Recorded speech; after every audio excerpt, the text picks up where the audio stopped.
Sejam bem-vindos ao Café com Pastores, um programa da Igreja Presbiteriana da Pissarreira, onde os nossos pastores, Alexandre Lessa e José Alex Barreto, irão responder as suas perguntas.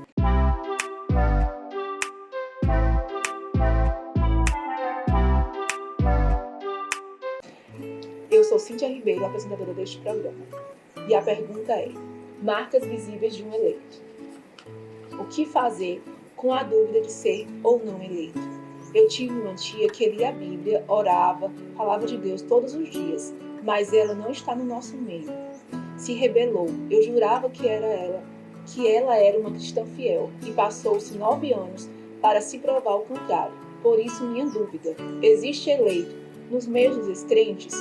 E o não eleito no meio dos crentes? Como proceder? De fato, irmã pastor Alexandre, essa é uma pergunta muito relevante e muito prática, né? Porque lida com a questão de testemunho daquele que se diz crente. Só que a relação aí é muito mais profunda porque toca na eleição. Então, como distinguir se alguém de fato é um eleito de Deus no tempo real, no seio da igreja? Eu gostaria de começar trazendo à nossa memória, a memória dos nossos ouvintes, o que o apóstolo Paulo escreveu aos crentes em Tessalônica, que foi a igreja, inclusive, que ele mesmo plantou, né? A essa igreja ele escreve uma epístola, a primeira, dizendo que ele rendia muito graças a Deus, né? Porque via nesta igreja as marcas de uma igreja eleita. Ele diz assim: reconhecendo, irmãos amados de Deus, a vossa eleição. E a pergunta é: o que fez o apóstolo Paulo olhar para aquela igreja, render graças a Deus por ver estas marcas? Reconhecer a eleição. Reconhecer é uma coisa muito profunda, né? E ele cita 3 coisas de antemão muito importantes que evidenciam essa eleição. A primeira delas, no verso 3, é que esses crentes eles tinham uma fé operosa. Ele diz assim: olha, a operosidade da vossa fé. Além disso, eles tinham um amor abnegado. Aí ele diz: a abnegação do vosso amor. E, finalmente, a firmeza da vossa esperança em nosso Senhor Jesus Cristo. Então, veja que para esta igreja, o apóstolo Paulo adota essa perspectiva para avaliá-los e considerá-los como, de fato, a igreja eleita. Para além disto, pastor, ele ainda coloca, neste mesmo capítulo, 2 coisas que eu julgo que são muito importantes, né? Detentores destas características, o que é que cabia agora?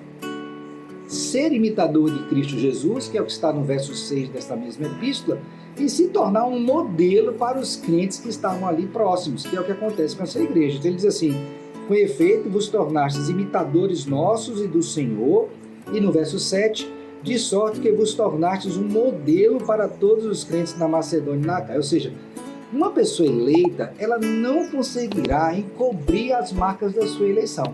Neste caso, fé operosa, amor abnegado e uma firme esperança em Cristo Jesus.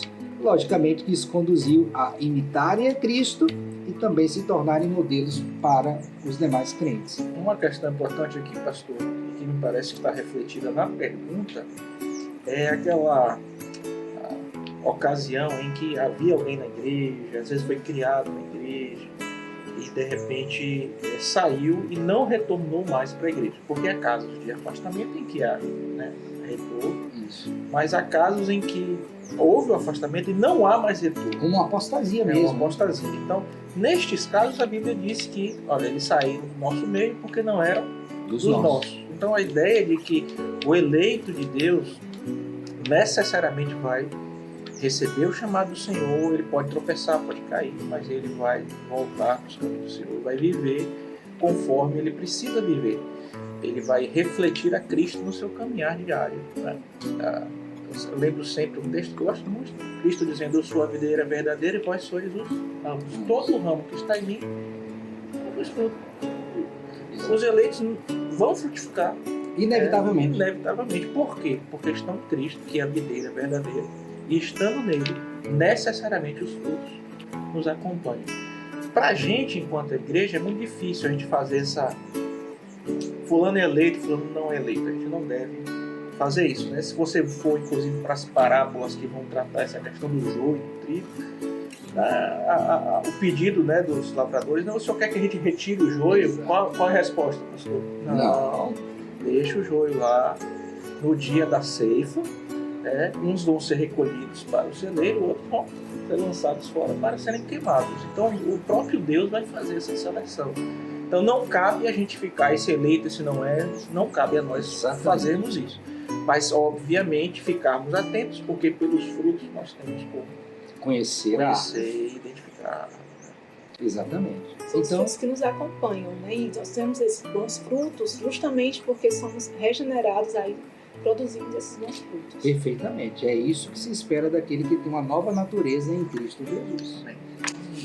Espero que você tenha entendido e possa agora valer-se da Escritura, não para sair avaliando um e outro, mas para ter essa perspectiva a partir da sua própria vida, de autoanálise, portanto, e identificar se você é um eleito do Senhor. Amém. Amém. E esse foi o Café com Pastores. Esperamos ter ajudado você nas suas dúvidas, na sua inquietude. E se algum questionamento você tiver ainda dúvida, é só enviar para o nosso e-mail cafécompastores@ipexarreira.com ou deixe no direct do Instagram, ou ainda aqui está aparecendo aí na sua telinha o nosso endereço. Se inscreva no canal, ative o sininho, as notificações e aguarde os próximos episódios. Quem sabe sua pergunta será respondida aqui. Que Deus abençoe ricamente. Deus abençoe. Tchau, tchau. Até a próxima.